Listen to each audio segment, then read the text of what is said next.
بسم الله الرحمن الرحيم والصلاة والسلام الأتمان الأكملان على خير البرية محمد النبي الأمين وعلى آله وصحبه أجمعين. Bienvenue à tous et à toutes dans une nouvelle vidéo sur Jana Télévision. Aujourd'hui, on va essayer de voir quel est l'impact du Ramadan sur nos vies. C'est parti, générique.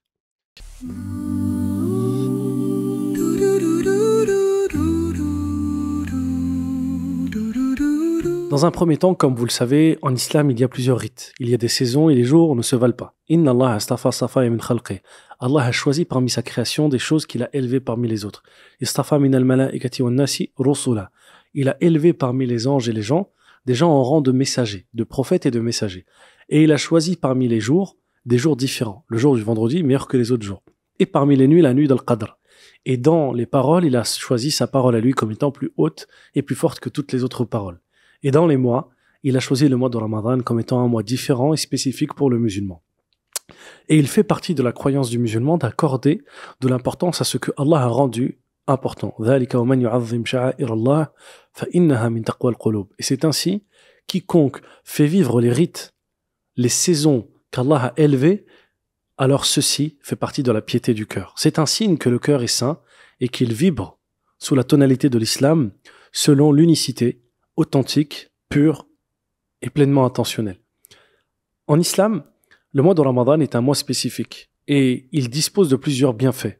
Et pour se préparer au Ramadan et profiter au maximum de ce mois, nous ne pouvons y arriver qu'en se focalisant sur les apports que pourrait nous apporter le mois de Ramadan durant notre vie, ici-bas et dans l'au-delà. La première des choses, nous sommes tous des êtres humains et il n'y a pas un être humain sur Terre tant qu'il n'ait pas des objectifs, des ambitions dans sa vie. Certains d'entre nous souhaitent se marier, d'autres trouver un travail, d'autres avoir des enfants, d'autres se guérir, d'autres ont des soucis, et souhaiteraient que l'on lève l'affliction sur leur peine. Et tous ces soucis, le prophète sallallahu alayhi wa sallam nous dit que parmi les invocations exaucées, celle du jeûneur lorsqu'il rompt son jeûne. C'est-à-dire que nous avons l'occasion pendant le Ramadan de 30 fois demander à Allah subhanahu wa ta'ala, pendant le moment où on va rompre notre jeûne, d'exaucer nos invocations. Et c'est une chance énorme. C'est-à-dire que nous pouvons rentrer dans le Ramadan plein de rêves et d'espoir, et nous pouvons voir à la fin de ce Ramadan les portes de la concrétisation s'ouvrir pour nous, afin de trouver le bonheur et la félicité, et d'obtenir ce que nous souhaitons. Allah subhanahu wa ta'ala dans le Coran, dans Surat Ibrahim, il nous dit « وَآتَكُم مِّن كُلِّ مَا سَأَلْتُمُوهُ » Et il vous a donné de tout ce que vous lui avez demandé. C'est une promesse qu'Allah il s'est faite. Rendre aux croyants, à ceux qui le suivent, qui lui sont fidèles, sincères et dévoués, des alliés. Et ceux qu'il prend pour alliés, alors il leur rend leur vie bien heureuse, épanouie et comblée. La deuxième des choses, c'est que dans notre vie, nous avançons. Et dans cet avancement, nous vivons des choses parfois difficiles. Le monde est parfois obscur, il est dur, il est cruel. Et dans cette cruauté, nos cœurs sont amenés parfois à vivre des émotions qui sont malsaines. Au point où certains d'entre nous peuvent tomber malades. De maladies qu'aucun médecin ne peut guérir. Je ne sais pas si vous connaissez des médecins qui, par exemple, peuvent guérir de la jalousie, de la rancœur, de la haine, de l'avarice. Ce sont des maladies qu'aucun médecin ne peut guérir. Le seul qui peut les guérir, c'est le créateur de ces cœurs et celui qui les détient entre ses doigts, comme l'a dit le prophète sallallahu alayhi wa sallam, et qui les fait tourner comme bon lui semble. Et notre messager nous a dit que celui qui jeûne 3 jours par mois, alors ceci lui permet de guérir ce qu'il a dans sa poitrine.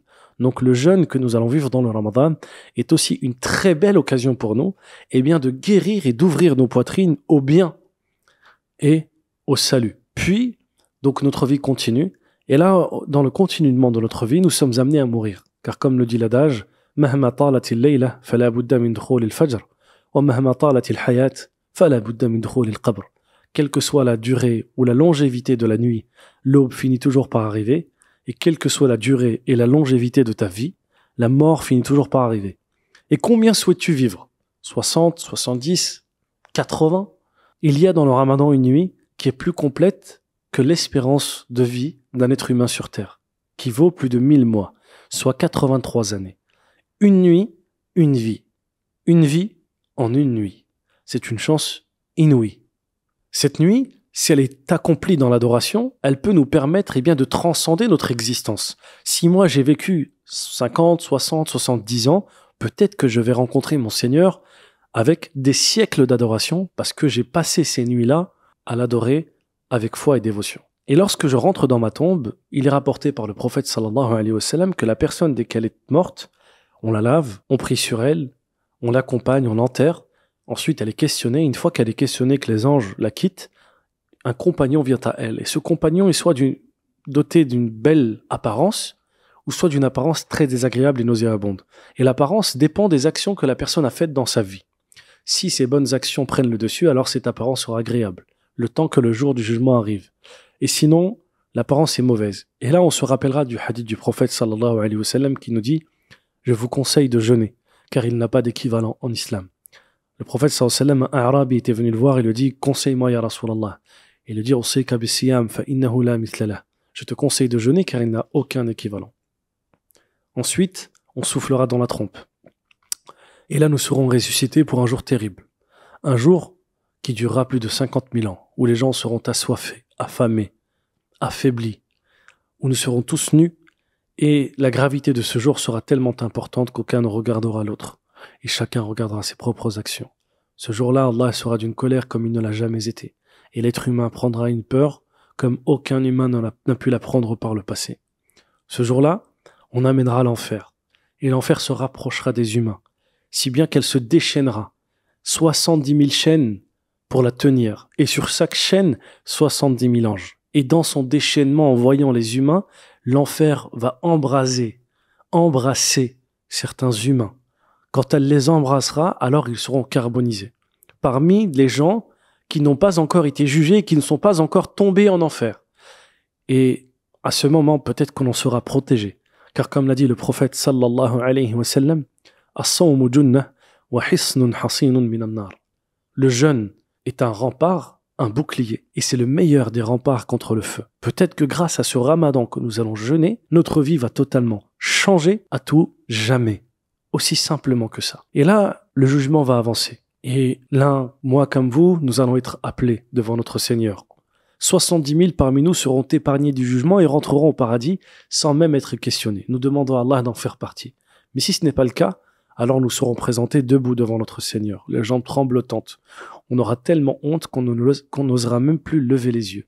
Et Allah subhanahu wa ta'ala va nous rappeler chacun d'entre nous et chacune d'entre nous les actes que nous avons faits, les actes que nous avons même oubliés. Chaque péché, chaque parole, chaque pensée sera pesée sur la balance. Et en fonction de cette dernière, nous serons, si nous serons sauvés, ou qu'Allah nous en préserve, damnés à l'enfer. Mais ce jour-là, il sera un jour terrible. Car comme l'a dit le prophète sallallahu alayhi wa sallam,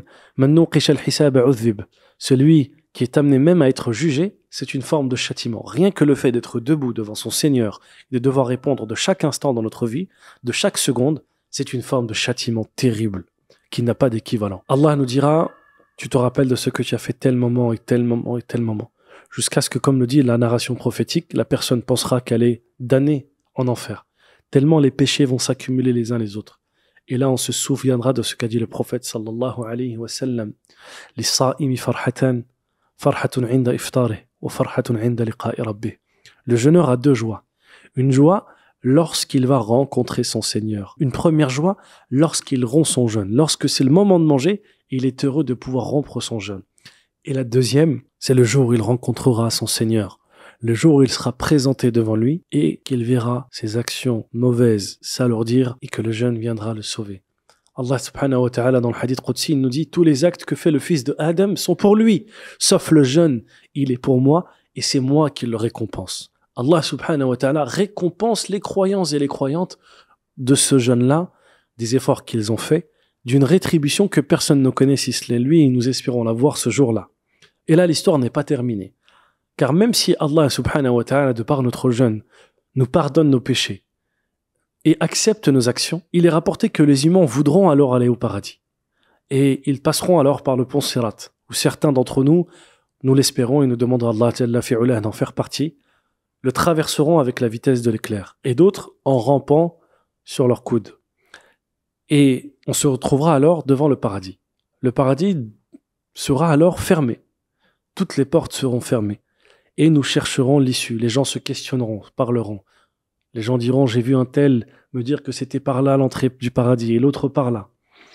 Et on se rappellera que sur terre, une seule des portes du paradis avait le nom qui était révélé, dont le nom était connu. C'est la porte des jeûneurs Ar-Rayyan. On entendra une voix dans le ciel dire, où sont les jeûneurs? Où sont les jeûneuses? ceux qui jeûnent pour Allah subhanahu wa ta'ala. Alors les anges appelleront un à un les gens qui ont jeûné dans leur vie pour qu'ils rentrent au paradis. Peut-être que toi, mon frère, toi, ma sœur, qui regarde cette vidéo, on t'appellera par ton nom pour te dire d'entrer au paradis. Et dans le hadith authentique, il est dit que chaque jeûneur et chaque jeûneuse s'entrera jusqu'à ce qu'il ne reste plus aucun jeûneur ni jeûneuse sans qu'il ne soit entré. Et on fermera cette porte à jamais. Et là, les anges leur diront « Salamun alaykum bima sabartum, fa ni'ma uqbad dar » que la paix soit sur vous de ce que vous avez vécu. Et quelle belle demeure vous attend, celle d'un paradis céleste, celle d'une récompense infinie, d'une jouissance sans fin et d'une satisfaction d'Allah subhanahu wa ta'ala qui nous permettra de reposer à tout jamais en paix et en sérénité. Nous demandons à Allah Jalla fi'ulah de nous mettre la baraka dans ce mois de Ramadan, de faire de nous des gens de piété, des gens du bien et de profiter un maximum du Coran et du mois de Ramadan pour nous rapprocher de lui. Je vous dis merci et à très vite sur Jana Télévision dans une future vidéo où on essaiera de comprendre pourquoi est-ce que le Ramadan contient autant de bienfaits et pourquoi c'est un mois aussi exceptionnel pour les musulmans. D'ici là, je vous dis à très vite. N'hésitez pas à partager la vidéo, car comme l'a dit le prophète sallallahu alayhi wa sallam, ad-dallu ala al-khayri kafa'ilih, celui qui montre le chemin d'un bien est comme celui qui l'a fait. Donc, chaque fois que quelqu'un le verra, sera motivé ou apprendra grâce à vous, vous en aurez la rétribution. Barakallahu fikum. Wassalamu alaykum wa rahmatullah.